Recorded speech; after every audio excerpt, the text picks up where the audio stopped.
전도서 3장 7절에서 11절, 3장 7절로 11절까지 읽습니다. 찢을 때가 있고 꿰맬 때가 있으며 잠잠할 때가 있고 말할 때가 있으며 사랑할 때가 있고 미워할 때가 있으며 전쟁할 때가 있고 평화할 때가 있느니라. 일하는 자가 그의 수고로 말미암아 무슨 이익이 있으랴. 하나님이 인생들에게 노고를 주사 애쓰게 하신 것을 내가 보았노라.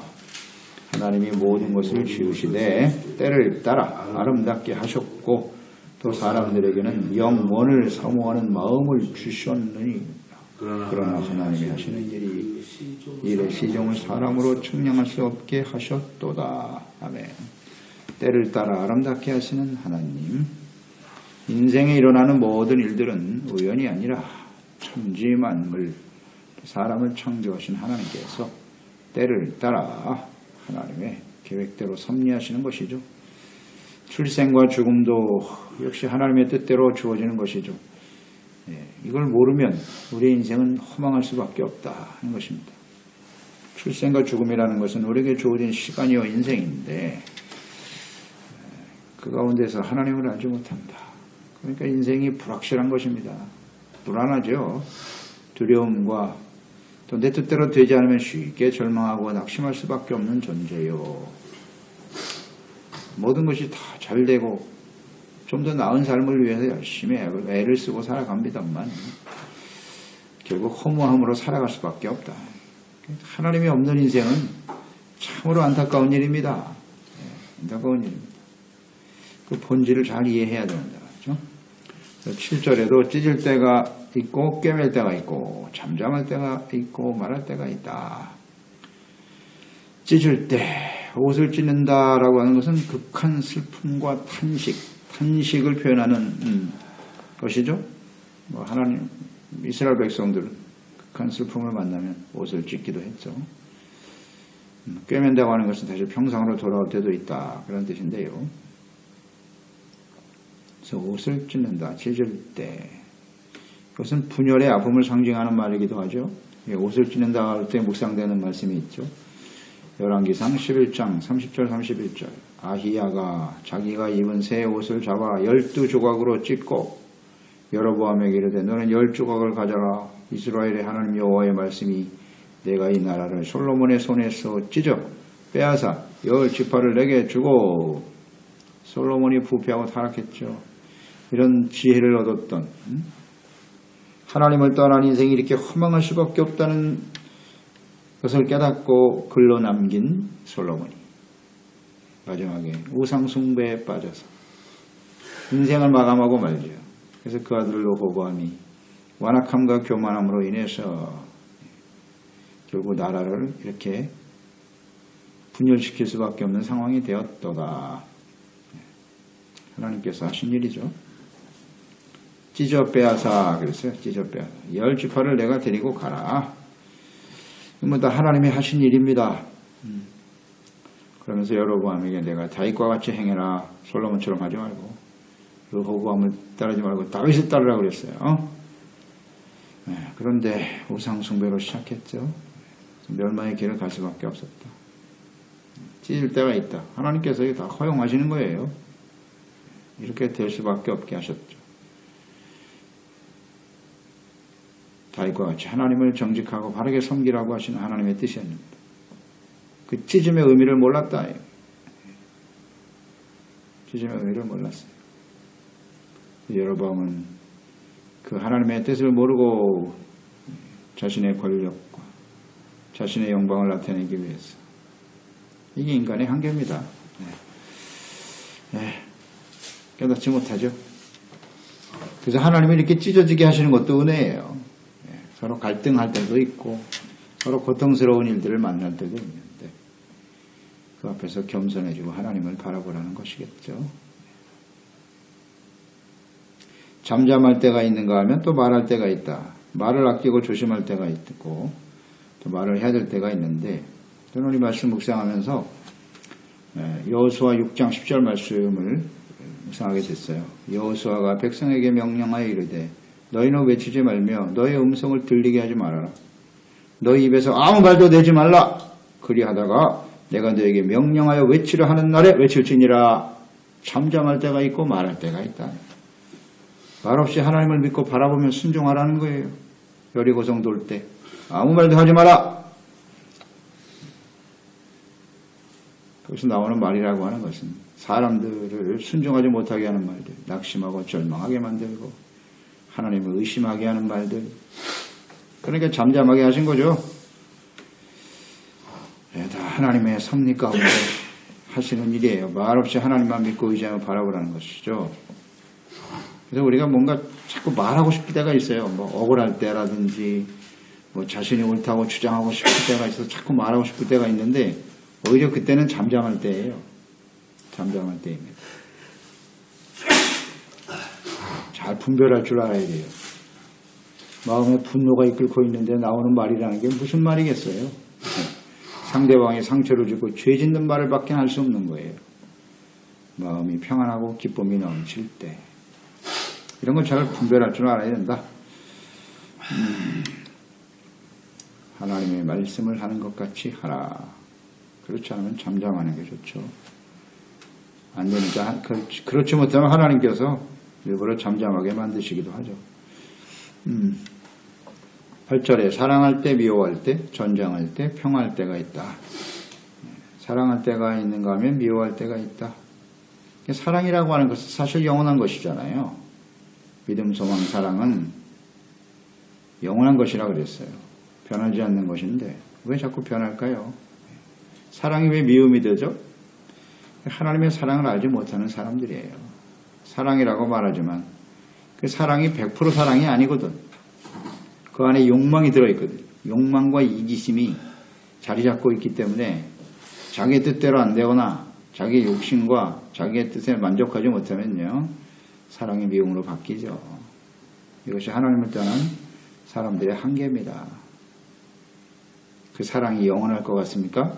절대 그렇지 않아요. 이 땅에 영원한 사랑은 없어요. 하나님의 사랑을 모르는 사람이 무슨 영원한 사랑을 말합니까? 그래서 미워할 때가 있다. 그것이 우리의 한계이고요. 전쟁할 때가 있는가 하면 또 평화로울 때가 있다. 전쟁, 이스라엘 백성들에 있어서 전쟁은 하나님의 심판으로 나타나기도 했죠. 온전하지 못할 때 전쟁을 통해서 전쟁을 경험하게 하시는 것은 겸손해지라는 거잖아요. 하나님 믿고 의지하는 거고. 그래서 죄를 버리고 하나님 앞에 온전한 모습으로 서게 될 때 승리할 때 평화가 찾아온 거예요. 승리, 평화. 전쟁과 평화를 경험하면서 전쟁을 통해 지혜를 얻어야죠. 교훈을 얻어야 되죠. 왜 이런 일들이 벌어졌는가? 전쟁에서 승리하기 위해서는 어떻게 해야 하는가? 시련과 어려움이 다가올 때 하나님의 뜻은 뭐지? 이런 걸 이제 알게 하시는 거예요. 그래서 9절 50절 일하는 자들의 수고로 무슨 이익을 얻을 수 있을 것인가? 사람의 수고가 반드시 그 대가와 이익을 얻는 것은 아니라는 거죠. 이것이 우리를 허망하게 하는 거예요. 사람이 수고하는 것은 그에 합당한 대가를 얻기 위해서 열심히 노력하고 애쓰는 것인데 그에 상한 결과를 얻지 못할 때도 훨씬 많다. 훨씬 많죠. 그래서 힘든 겁니다. 그 이유는 이런 거겠죠. 사람들이 계획하고 열심히 수고하고 애를 쓰는데 어쩔 수 없는 상황들이 있어요. 가변적인 일들이 너무 많이 일어나기 때문이죠. 농사를 예를 들어도 열심히 씨 뿌리고 애를 썼는데 수고했는데 말이죠. 천재지변은 어쩔 수 없잖아요. 갑자기 뭐 홍수가 쏟아져서 혹은 또 너무 비가 안 와서 바람이 불 수도 있고 이런 거예요. 가변적인 일들이 너무 많아요. 그래서 그 수고한 대로 열매를 거두지 못하는 일이 많죠. 열심히 사업을 하지만 편치 않은 상황들이 벌어지잖아요. 예상하지 못한 일들이 벌어진다고요. 그래서 안 되는 거예요. 열심히 살았는데 그런 겁니다. 그러니까 이러한 일들을 전도자가 가만히 살펴보니까 하나님께서 사람들에게 수고하라고 지으신 짐이었음을 깨달았다는 거예요. 노고 수고하며 고생하며 살아가도록 하나님께서 하셨다. 사실은 범죄, 죄가 원인 제공을 한 것이죠. 아담과 하와가 범죄했을 때 하나님께서 말씀하신 거예요. 너의 죄의 결과로 인해서 너는 이제 땀을 흘리며 수고하며 인생을 살아갈 수밖에 없어. 수고하고 무거운 짐을 지고 살아가도록 하게 하셨다. 그러니까 하나님의 도우심과 인도하심이 없는 인생은 이렇게 힘들고 고통스러운 일이 될 수밖에 없다는 거예요. 무거운 짐을 지고 살아가게 하시는데 그 이유는 뭐냐? 깨닫고 하나님께 돌아오라는 겁니다. 깨닫고. 그러니까 내가 수고한 대로 모든 것이 다 잘 되면 얼마나 좋겠어요. 그러나 그렇게 되면 될수록 더욱더 하나님에게서 멀어지겠죠. 멀어집니다. 그건 너무나 당연한 거예요. 하나님 믿는 사람도 멀어지는데 하나님이 없는 사람이 하는 것마다 잘 돼 보세요. 교만이 하늘을 찌르는 거지 뭐. 절대 돌아오지 못함. 이렇게 수고와 노고로 정말 허망함을 느끼는 게 은혜입니다. 사실은요. 돌아오게 하신다. 그래서 하나님께서도 하나님의 백성들에게 하나님께 돌아오도록 이런 수고와 노고를 경험하게 하시는 거죠. 레위기 26장 20절 21절 말씀 보면 너희의 수고가 헛될지다. 너희의 수고란 하나님의 말씀을 지켜 순종하지 않는 너희를 이야기하는 거예요. 이스라엘 백성들. 수고가 헛될 것이다. 땅은 그 산물을 내지 아니하고 땅의 나무는 그 열매를 맺지 아니하리라. 너희가 나를 거슬러 내게 충종하지 않을진데 내가 너희의 죄대로 너에게 7배나 더 재앙을 내릴 것이다. 너희의 수고가 헛되다 그랬어요. 하나님을 떠나고 말씀을 떠나고 그런 하나님의 백성들이 아무리 수고하고 애를 써보지만 소용없다는 거예요. 열매도 없고 산물을 내지도 않을 것이고 재앙을 더하여 주실 것이다. 허망하죠. 허망. 왜 이렇게 하시는 거예요? 하나님께 돌아와. 이걸 깨닫는 게 은혜입니다. 진짜 복이에요. 이거는 하나님의 말씀을 잘 듣고 순종하게 되면 시편 128편 1절로 2절이죠. 여호와를 경외하며 그의 길을 걷는 자마다 복이 있는데 내가 내 손이 수고한 대로 먹을 것이다. 이게 참 큰 축복이에요. 내가 복되고 형통하리로다. 주님을 경외하고 그 길을 걷는 자마다 말씀을 알아야죠. 하나님의 뜻을 알아야죠. 그 길을 가면 수고한 대로 먹게 하신다. 감사한 얘기죠. 계속 그 길을 가면 좋은데 우리는 또 세상 유혹을 받아서 쉽게 그 길을 떠날 때도 많고 그럴 때마다 수고와 노고, 허망함 이런 걸 다 경험하게 하시는 거예요. 뜻은 분명하니까요. 따라서 11절에 하나님께서는 모든 것을 지으시되 때를 따라 아름답게 하셨다. 이게 하나님의 뜻이네요. 하나님께서 천지 만물을 창조하실 때요 아름답게 하셨습니다. 보시기에 좋았더라. 세상을 보세요. 얼마나 아름답습니까? 이 자연이요. 얼마나 아름다워요. 그 종류도 얼마나 많고 그 색깔의 다양함, 종의 아름다움. 이 색깔을 전부 검은색과 흰색으로만 만들었다면 어떡할까 이 세상이. 한번 생각해 보세요. 하나님은 세상을 얼마나 아름답게 만드셨는지. 하나님은 아름다움이세요. 그러니까 천지 만물, 우리 사람도 하나님 형상대로 지으셨지 않습니까? 그러니까 하나님 형상대로 지음받은 사람들도 그 인생을 아름답게 만드시는 거예요. 인생에 벌어지는 모든 일을 아름답게 하시는 하나님. 사람들 모양도 보세요. 다양하고 아름답게 만드셨다는 거 분명해요. 그러니까 인생 여정에 다양한 일들이 벌어지지만 하나님께서는 모든 것이 합력하여 선을 이루게 하시는 하나님이시죠. 아름다운 인생입니까? 스스로에게 질문해 보세요. 아름다운 인생인가요? 그러니까 하나님과 함께 살아가는 인생이 가장 아름다운 인생이에요. 근데 하나님을 떠나버리니 그 인생이 고통과 괴로움, 슬픔, 허망함으로 채워지는 거죠. 그러니까 온통 세상이 회색빛이라는 표현을 많이 하잖아요. 인생이 회색빛 같더라. 아름다운 인생이 그렇게 의미 없는 허망한 삶이 되고 말더라는 거예요. 이것은 우리 인생에서 종종 경험되어지는 바죠. 절망과 좌절을 맛보게 될 때. 회색빛을 지나서 이제 아주 캄캄하죠, 이제. 그 캄캄함 속에 무슨 아름다움이 있습니까? 하나님을 떠난 인생은 그럴 수밖에 없어요. 빛이 안 들어오면 빛이 없으니까 캄캄하죠. 빛이 들어와야 그 선명한 색깔들이 드러나면서 아름다워지는 거 아니에요? 그러니까 세상에 아름답지 못한 것은 빛이 없기 때문이에요. 그렇잖아요? 간단하잖아요. 이치를 따져보면. 그러니까 빛이신 하나님을 모르는 인생은 캄캄한 인생입니다. 아름다울 수가 없어요. 아무리 뭐 아름다운 색깔로 옷을 지어 입고 휘황찬란하게 인생을 산다고 할지 모르겠지만 거기에 하나님이 없고 빛이 없는 어둠 속에서 그게 무슨 의미가 있어요? 눈에 보이지도 않는데. 그러니까 허무한 거예요. 허무한 거예요. 간단해요. 빛은 오직 하나님과 그 말씀밖에 없어요. 예수 그리스도가 빛이에요. 아름답지 못하죠. 그런데 하나님의 자녀들의 삶 속에는 모든 상황들을 우리에게 만나게 하시죠. 우리 하나님 믿는 사람이 완전히 다른 세상에 사는 게 아니잖아요. 이 세상 속에서 끊임없이 살아가는 여정에 어려운 일들도 만나고 슬픔과 고통과 전쟁과 이런 아픔들을 경험하지만 하나님은 그 모든 것을 합력하여 아름답게 하신다. 이건 아주 분명하죠. 하나님을 떠나서 죄를 선택한 아담과 하와 그 이후에 태어나는 모든 인생들이 일어나는 일들은 하나님을 알지 못하니까요. 예, 원망, 불평, 두려움, 분노 그런 속에 살아가는 거예요. 허망함 속에서. 잘 묵상해 보세요. 나의 인생은 아름답습니까? 아름다운 인생인가요?